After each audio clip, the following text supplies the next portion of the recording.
마태복음 12장에는 안식일 논쟁이 시작되는 그러한 장입니다.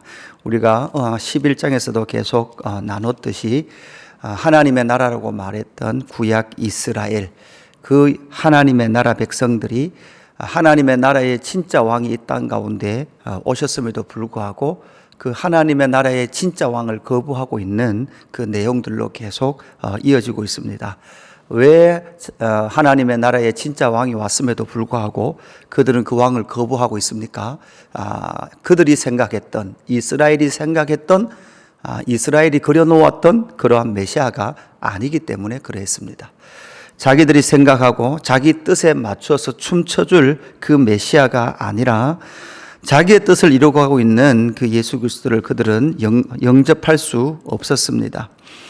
그렇게 예수 그리스도를 영접하지 못했던 그들, 그 속에서 이제 옛 하나님의 나라와 새로운 하나님의 나라의 왕이 충돌하고 있는 그런 상황들을 보게 되고, 또한 이 충돌이 이제 내일 본문이긴 하지만 14절에 보니까 마태복음 12장 14절에 보니까 바리새인들이 나가서 어떻게 하여 예수를 죽일까 의논하거늘 이렇게 말씀하고 있습니다.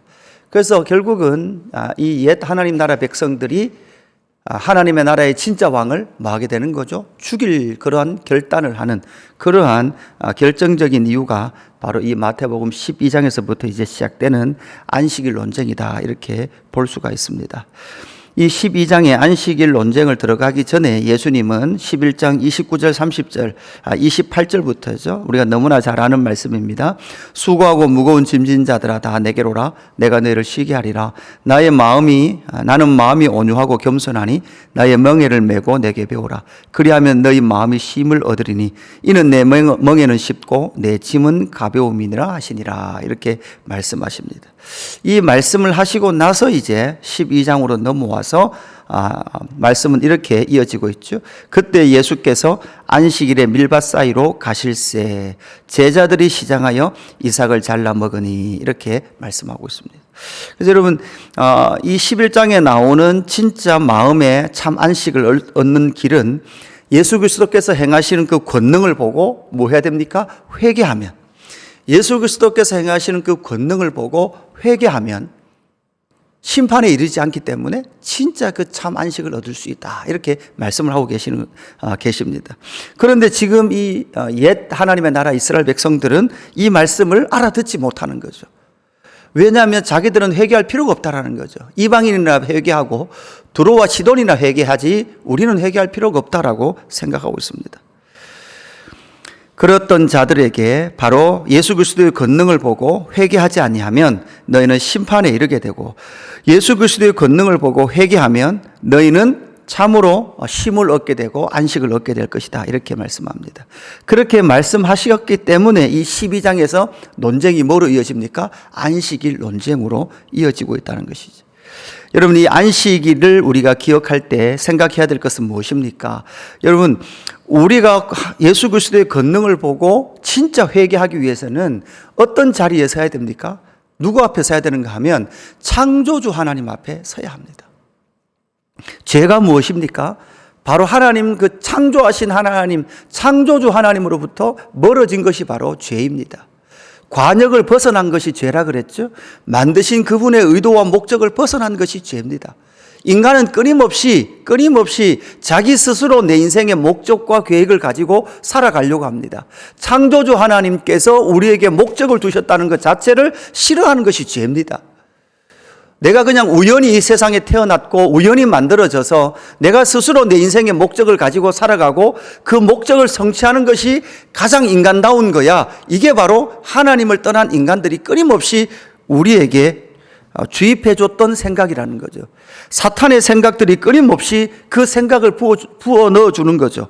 하나님을 배제한 채로 이 창조 세계, 이 피조 세계를 살아가게 하는 그것이 바로 죄라는 것입니다. 여러분, 이 창조주 하나님께로 우리를 이끌어 오셔서 바로 6일 창조하신 다음에 사람을 가장 마지막에 하나님의 형상과 모양으로 만드셔서 이 세상 가운데 하나님의 형상과 모양을 비춰내기를 원하셨던 것이지요. 보시기에 심히 좋았던 그 아름다움, 여러분, 우리는 내 모습을 이 세상에 보이는 존재가 아닙니다. 하나님의 형상과 모양을 이 세상 가운데 비춰내기 위해서 만들어진 존재가 바로 아담이었고 하와였습니다. 이렇게 안식일은 창조주 하나님께로 우리를 이끌어 갑니다. 그러나 중요한 것은 무엇입니까? 이 안식이 깨어졌다라는 사실이죠. 예수님은 이 안식일에도 일을 하고 계시다라는 것을 우리는 인식해야 합니다. 2절에 보니까 바리새인들이 보고 예수께 말하되 보시오, 당신의 제자들이 안식일에 하지 못할 일을 하나이다. 제자들이 밀밭 사이로 지나가다가 이제 배가 고파서 이삭을 잘라서 먹게 되죠. 중요한 것은 무엇입니까? 이 안식일, 원래는 밀밭 사이로 지나가다가 배가 고프면, 우리 밀밭이 아니더라도 배가 고프면 여러분 어떻게 해도 됩니까? 율법에 보면 이 밀을 잘라서, 손으로 잘라서 이렇게 비벼서 먹는 건 가능해요. 근데 낫을 들고 자르면 안 됩니다. 남의 밭에 들어가가지고 아예 낫을 들고 막 이렇게 추수를 해가면 안 돼요. 그러나 배가 고플 때는 이 밀밭 사이를 지나가다가 배가 고프면 손으로, 이 두 손으로 먹을 정도는 따서 먹어도 되는 거죠.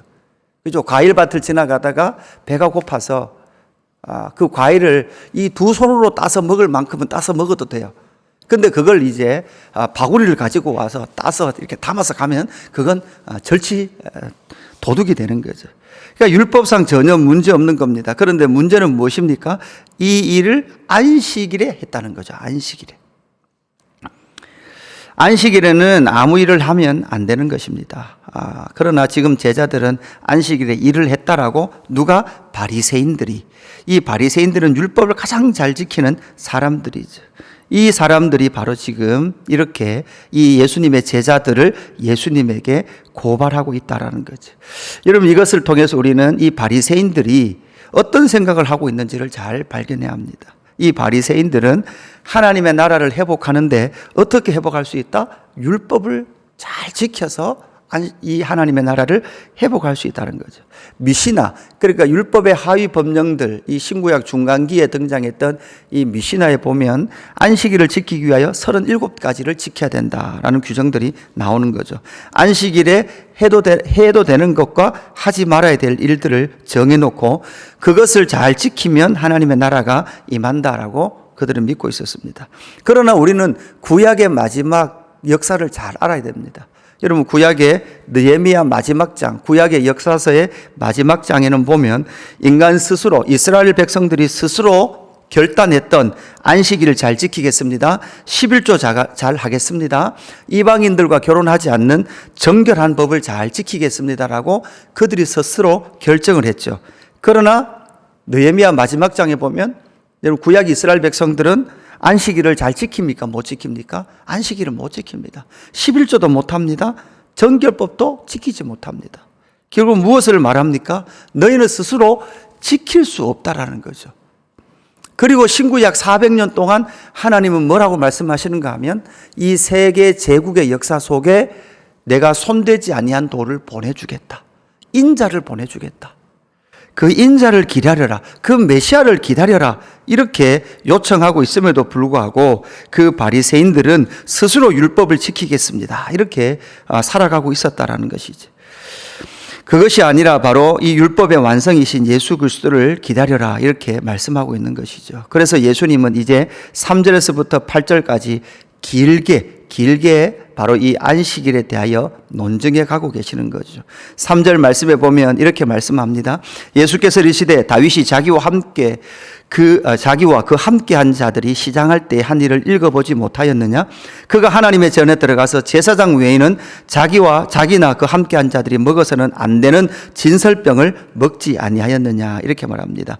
예수님은 지금 사무엘상 21장에 사울을 피하여 도망했던 다윗이 놉 땅의 제사장이었던 아히멜렉을 만나고 그 아히멜렉에게 내가 지금 배가 고프고 나와 함께한 사람들이 배가 고프니 빵을 주십시오라고 요청을 하죠. 그런데 제사장 아히멜렉에게는 일반 빵은 없었고 이제 제단에 드려졌던 진설병만이 있었습니다. 여러분, 이 진설병은 누구만 먹을 수 있습니까? 제사장만 먹을 수 있습니다. 제사장만 먹어야 될 이 빵을, 이 떡을 누구에게 줍니까? 다윗과 그와 함께한 자들에게 줍니다. 여러분 이렇게 하면 되나요? 안 되나요? 안 됩니다. 원래는 제사장만 먹어야 합니다. 그런데 독특하게도 레위기 24장에 보면 이 제사장만이 먹어야 될 이 빵을 다른 사람에게 주었을 때, 아니 제사장만 먹으라 이렇게 되어 있고 다른 사람에게 주어서 먹었을 때는 어떤 처벌을 받게 된다라는, 사실 이 처벌에 대한 법이 나오지 않아요. 그러니까 제사장 외에 누가 먹으면 먹는 즉시 죽는다, 아니면 이걸 먹은 사람은 사형에 처해라, 이런 처벌이 나오지 않아요. 그러니까 오직 제사장들만 먹어라 이렇게 되어 있는 거죠. 사실 여러분 이 법 안에는 무엇이 있을까요? 여러분 이렇게 때로는 율법 안에는요 이런 내용들이 많이 나와요. 그러니까 선악과를 먹으면 어떻게 된다? 반드시 죽는다. 그러니까 먹으면 안 된다라만 말씀하신 것도 있고, 그러나 먹으면 이런 처벌을 받는다라는 것도 있어요. 그러니까 여러분 율법 안에는 절대 안 되는 게 있고, 또한 율법 안에도 뭐가 있을까요? 은혜의 법이 있습니다. 그러니까 제사장만 먹어야 되는데 특별한 상황 가운데 있는 거죠. 여러분 다윗이 만약에 이 떡을 못 먹었다면, 이 빵을 못 먹었다면 다윗은 지금 어떤 위기에 있어요? 죽을 위기에 있어요. 죽을 위기. 다윗은 지금 이 진설병을 먹음을 통해서 무엇을 얻습니까? 생명을 얻거든요. 생명. 그러니까 이것은 바로 다윗에게 무슨 떡이 되는 거예요? 생명의 떡이 되었던 거예요. 예수님은 지금 이 사례를 가지고 와서 이 율법 안에는 지금 뭐가 있다는 거예요? 생명이 들어있다는 거예요. 너희는 지키지 않으면 죽여야 된다라고 생각하지만 지금 그들은 안식일을 지키지 않음으로 말미암아 죽여야 된다? 누구까지 죽여야 된다? 하나님의 아들까지 죽여야 된다는 생각까지 가는 거예요. 여러분 사무엘상에서도 사실 지금 도망 다니고 있는 다윗은 누구였습니까? 하나님의 나라에 새롭게 기름 부음 받은 왕이에요. 새롭게 기름 부음 받은 이 왕이, 다윗이 진설병을 먹음을 통해서 그 은혜의 법을 통하여 생명을 얻고 있다라는 사실이죠. 여러분 이 생명의 떡을 주시기 위하여 오신 분이 누구십니까? 예수 그리스도이십니다. 지금 예수님은 안식일에 시장하여 밀밭 사이로 지나가며 이삭을 잘라 먹고 있는 이 제자들에게 영원한 참 안식의 그 빵을 주시기 위하여 이 땅 가운데 오셨다라는 것을 우리에게 보여주고 있는 것이죠. 그뿐만 아니라 예수님은 한 단계 더 나가고 계시는 것이죠. 5절에 보니까 또 안식일에 제사장들이 성전 안에서 안식을 범하여도 죄가 없음을 너희가 율법에서 읽어보지 못하였느냐 이렇게 말하죠.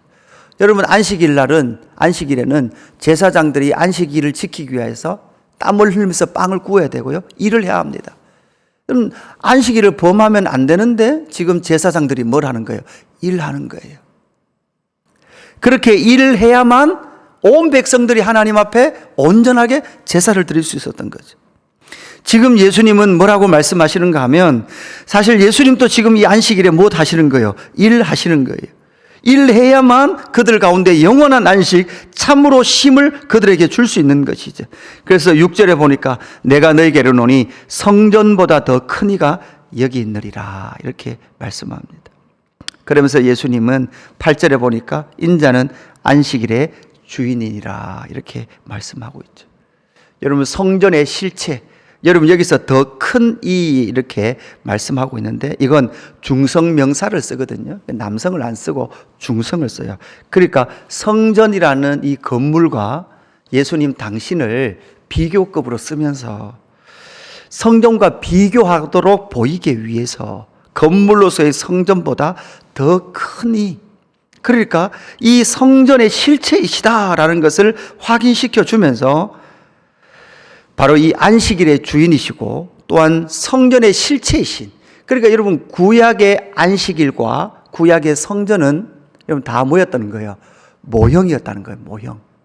이제는 진짜 너희 가운데 수고하고 무거운 짐진 자들이 다 예수께 와서 쉴 수 있는 존재, 쉼을 얻고 이 땅 가운데 참으로 안식을 얻을 수 있는 성전과 참 안식일의 실체이신 예수 그리스도가 너희 가운데 와서 그 예수 그리스도를 얻고 예수 그리스도 가운데 거함을 통해서 참으로 그 안식을 얻으며 참으로 진정한 영과 진리의 예배, 그 예배를 드릴 수 있는 시대가 너희 가운데 왔다라는 것을 우리에게 말씀해 주고 있습니다. 오늘 이 12장 1절부터 8절까지 나타나는 이 참 안식과 참 성전의 주인이신 예수 그리스도를 통하여 생명을 우리에게 주시고 진실한 진정한 안식, 수고하고 무거운 짐을 지고 있는 우리에게 나에게 오라. 예수님 뭐라고 말씀하신다고요? 내게로 오라. 그러면 너희가 쉬리라. 오늘 이 하루도 예수 그리스도 안에 참으로 안식을 누리고 쉼을 얻으며 참 성전이신 예수 그리스도 안에서 하나님을 만나고 또한 영혼의 평안한 안식을 누리는 저와 여러분 되기를 주님의 이름으로 축복합니다. 기도하겠습니다. 하나님 아버지, 생명빵을 우리에게 주시고 하나님 안에 거하시도록 참 성전이 되어주신 예수 그리스도를 오늘 이 아침에 만납니다. 수고하고 무거운 짐진 자들아 다 내게로 오라. 이렇게 누가 말할 수 있었겠습니까? 오고 오는 이 세상의 인간 누구도 다 내게로 오라고 말할 수 없었던 그 존재였습니다. 그러나 하나님의 아들, 하나님의 나라의 진짜 왕이신 예수 그리스도께서 이 땅 가운데 오셔서 다 내게로 오라. 큰 권능을 보고 회개한 자들아 다 내게로 오라. 내게로 오면 너희는 쉼을 얻으리라 말씀하시는 이 예수 그리스도의 초청 앞에 우리가 서 있습니다.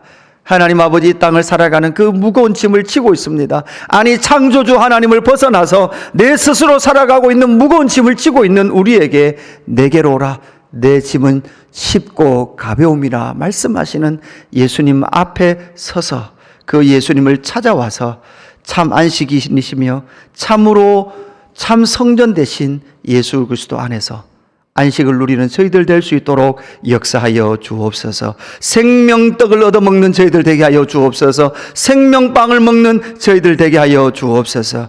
감사함을 드리며 구주 예수 그리스도의 이름으로 기도드리옵나이다. 아멘.